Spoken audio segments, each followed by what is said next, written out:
Towards the end of summer 2024, I got the chance to ride the NorCal BDR with some friends. I couldn't start with him, so I met him down in Truckee. I did the 8-hour slab from Oregon, which was not a good idea, and I would not recommend it. But at least these guys are having fun, and I couldn't wait to get down there and join them for the ride.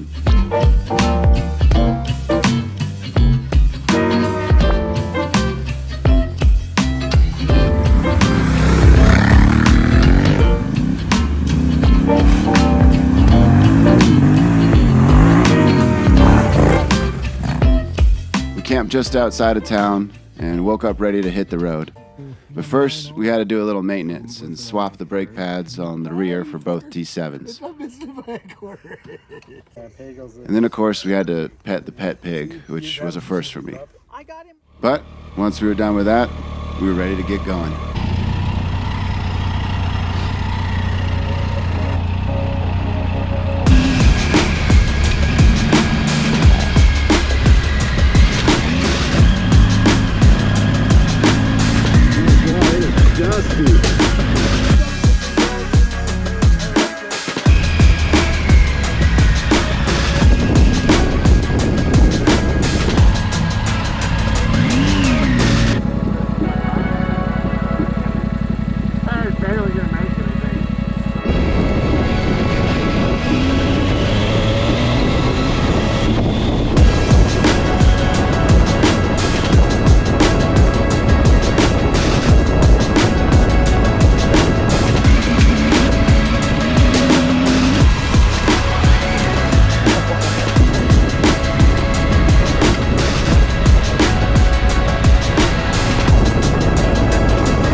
We stopped for lunch in the town of Sierraville, which has a great little cafe that makes awesome sandwiches. I might get a sandwich. After that, we hit the road and continued with Section 5.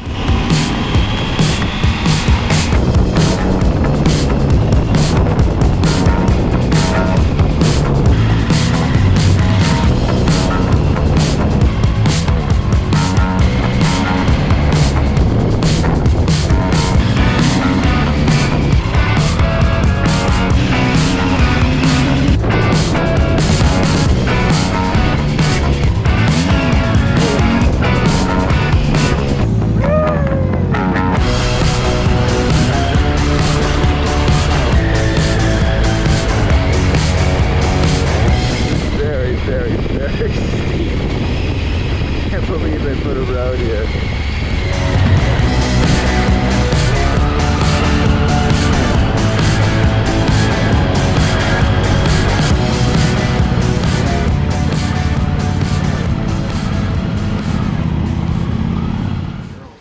After leaving Downeyville, we stopped for a quick swim in the North Fork of the Yuba River.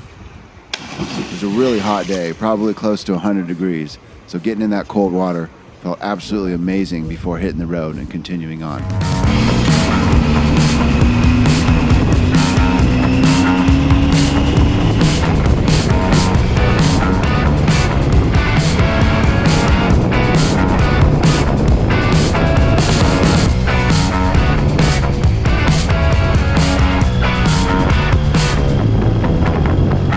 A few hours later, we got to the Sierra Buttes area and found a great campsite, settled in for the night.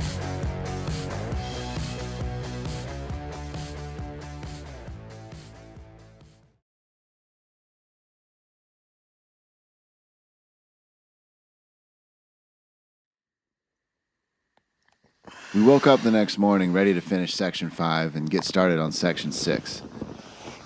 So far, everything had gone super smooth, but all that would change by the end of the afternoon.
descent into Taylorsville, we experienced what would become the first of many flat tires. We'll find out. What if we all pulled the tire this way at different zip ties? Mike's rear tire experienced a tear across the back, too big to patch, and he was running on tubeless rims. We couldn't get the bead to seat with the inflators that we had on hand, so we had no choice but to strap and zip tie the tire to the wheel and limp into town. We had to, no front. We got it on and it was all down. Yeah. Taylorsville turned out to be a great place to be stuck for the night. They had great food, great people, and a great campsite, so we could make Mike's Flat tomorrow's problem.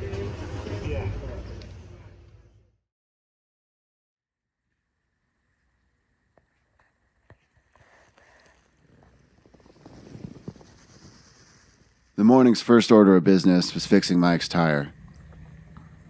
We tried a few different things, but ultimately we ended up just throwing a tube in there and hoping for the best. It held the rest of the trip, so I guess it worked. The next order of business was fixing the snapped luggage rack on Matt's T7, which also seemed to work. After the morning's work, we hit the road and continued onwards.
After a few hours of riding through the mountains, we got back on the pavement and passed Lake Almanor, which was very cool to me because I spent a lot of time in this area as a kid. We stopped in the small town of Chester for gas and supplies, and then got back on the dirt and started heading into the mountains again. Yeah. What are you doing? You dumbass. Dude, I cut the corner on this thing and I got the dust that's like just disappeared. Can you give me a lift? Yeah. I never would have got this fucking thing up. Oh, that's heavy.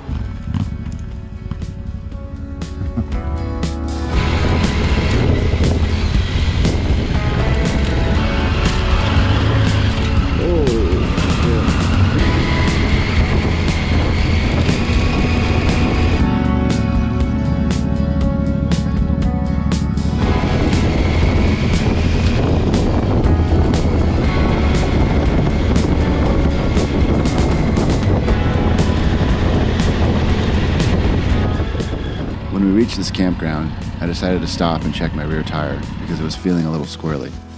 What I found was my first ever flat tire, and unfortunately, it wasn't going to be the last one for me on this trip. The tube was punctured, but it was small, so we opted to patch it, and we set it for the night and left it for the morning to check it. We woke up to another beautiful morning in the backcountry, and I checked the tube. The patch seemed like it had held, so loaded up the bikes and hit the road.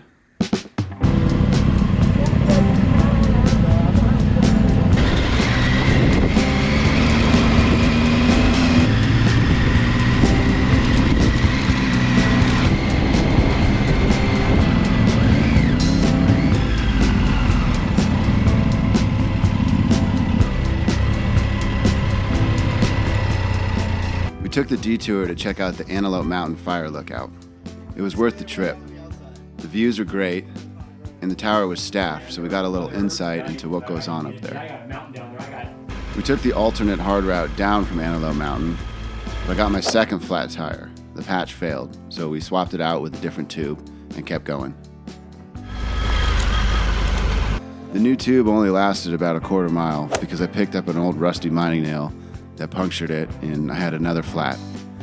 We replaced the tube that we had just replaced with a 21-inch front tube and crossed our fingers that this was the last flat of the trip.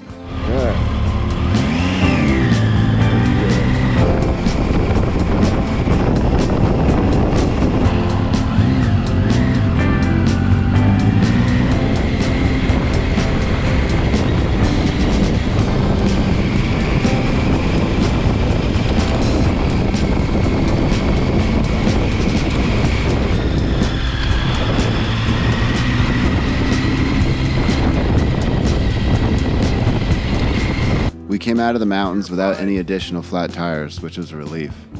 We got back on the pavement and headed towards the small town of Bieber, California.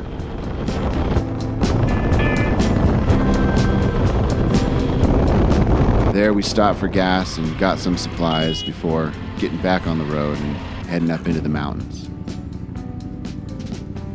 This was going to be my last night with the group. I had to get back to real life in the morning. So we looked around for a great campsite and eventually found one.